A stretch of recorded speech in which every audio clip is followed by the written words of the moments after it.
It's important to start now with the next section is with two-dimensional data.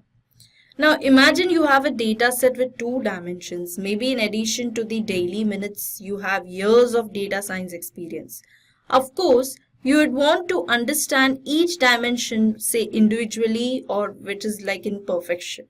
But you would probably also want to scatter the data. This example which we will be focusing now is about the two-dimensional data set, and this analysis is very primarily used for data science perspective. So this is when it comes to two-dimensional data.py.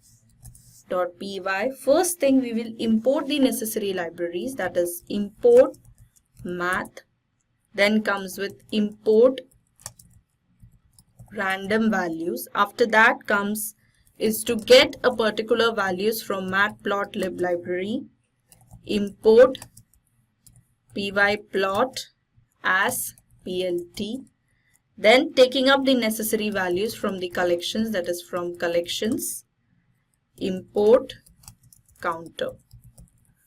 So once this part is being done, we'll start with the first definition, that is to get the normal distribution curve from probability point of view, which can be plot over here with the simple function, that is to get the ERF function, which is the erroneous functions for Python.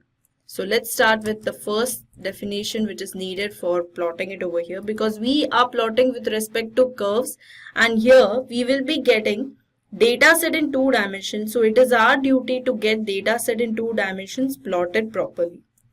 So here it is with x mu equals 0. Mu will be nothing but the mean value and sigma is the average value with the deviation.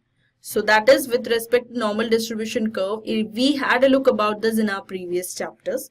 So here I'll say return.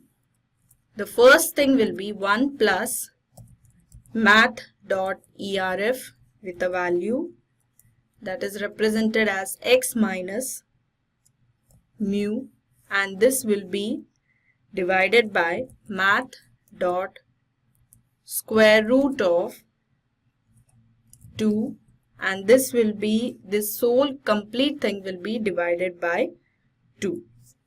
So this will be taken over here and it will be this part, the section, and after that comes one more bracket for completing the calculation, and that it will be divided by 2. Now the next function is to get the inverse of this particular CDF, that is the normal distribution curve. So df inverse normal CDF, it will take a value of p comma mu equals 0, and then comes sigma which equals 1. The tolerance value is equal to 0.00001. Now let's return these values in the respective order. If mu is not equal to 0 or sigma is not equal to 1, well, in that scenario, return the value where mu is nothing but the mean and sigma is the deviation for the normal distribution curve. If you are a statistician, this normal distribution curve is a normal topic. It's like the obvious topic which is covered in the statistics. So mu plus sigma into inverse normal CDF, it will call for this function only with the parameters as p, and tolerance will be given up a value, that is tolerance. Now after this I'll set up some particular values, that is low of z and low of p. This is to plot the respective values with low of z and low of p, which will be nothing but minus 10.0 comma 0. Then the next thing comes over here is high of z comma high of p equals 10.0 comma 1. and then I'll plot the values, that is while high of z minus low of z is greater than tolerance, then plot the values in this way, that is mid of z equals low of z plus high of z, and this will be divided by 2. After that, we need to plot mid of p as well. This is like to get the midpoints as per the two-dimensional data sets of z and p values. So mid of p will be nothing but the function of normal CDF with the value which needs to be sent over there, that is mid of z. And after that, we will be taking the next situation is if there is a scenario that mid of p is less than p, well, in that case, low of z, comma, low of p equals mid of z, comma, mid of p. And the next condition is to check for else if condition, that is elif an expression, my expression will be if mid of p is greater than p. Well, in that scenario, I will give the output as high of z, comma, high of p equals mid of z, comma, mid of p. And after that, we'll take the next value which comes over here is else break. And then return the value, that is return mid of z. So I have given the appropriate values and the situations over here. So now the next important thing which comes is to give the proper indentations, and after that is to plot the random values. So that is done with the function definition random normal with the value return inverse.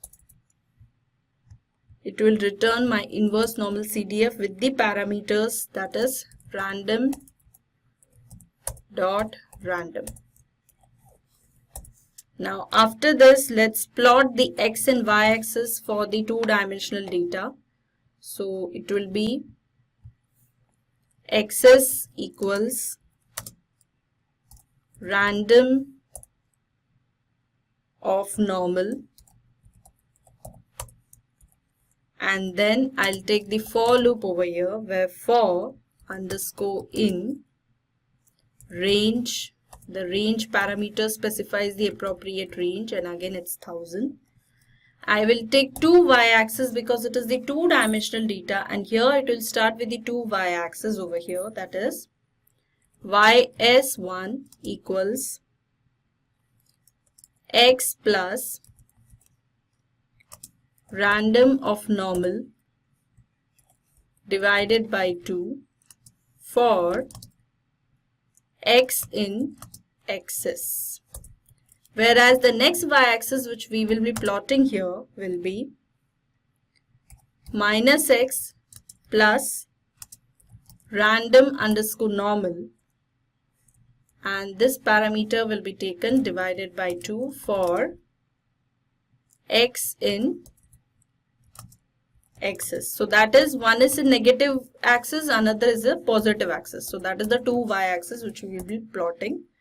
We will be plotting here in two-dimensional data. So I am focusing on the scattering part. So let's say plt.scatter with two parameters y-axis. Next, this will be the first y-axis. The marker which I want to plot over here, marker equals dot plot, and then comes the color. So my color parameter over here is black,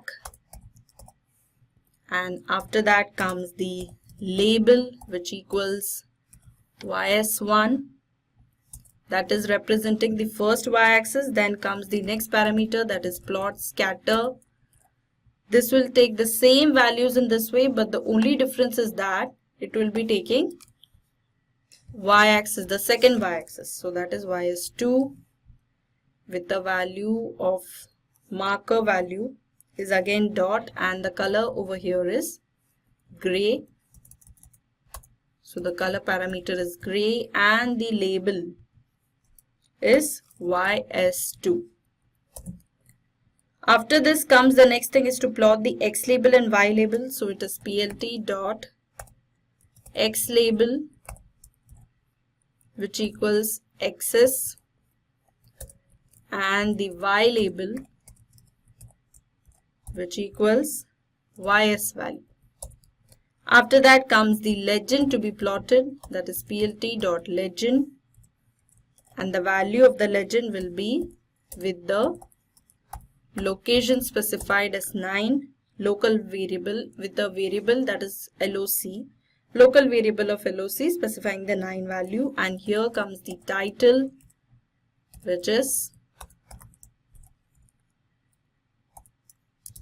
very, or we can say different joint distributions. That will be better. Different joint, J capital, joint distributions. Then later we need to show this particular plot, that is plt dot show. Now we'll go to our command prompt. So this is my command prompt. So let's clear it. And now we will run the code. Let's run the code over here, that is Python 2-dimensional py. This will give you the complete analysis of the two y-axis being joined over here and scattered to get the 2-dimensional data. So this is how it is represented. The gray one is the one which points to the negative axis. As you can see, some negative values are there and positive values are there. So this is actually ys1. The one which is represented in black is ys1, and the gray one is ys2, and the different joint distributions are like, it creates a cross signal over here, and accordingly the 2-dimensional data is plotted. Next chapter is about getting a scattered plots with a demo, say for example understanding how many people are using what beverages, from tea, coffee, water, whatever. So next chapter is all about getting the multi-dimensional plotting.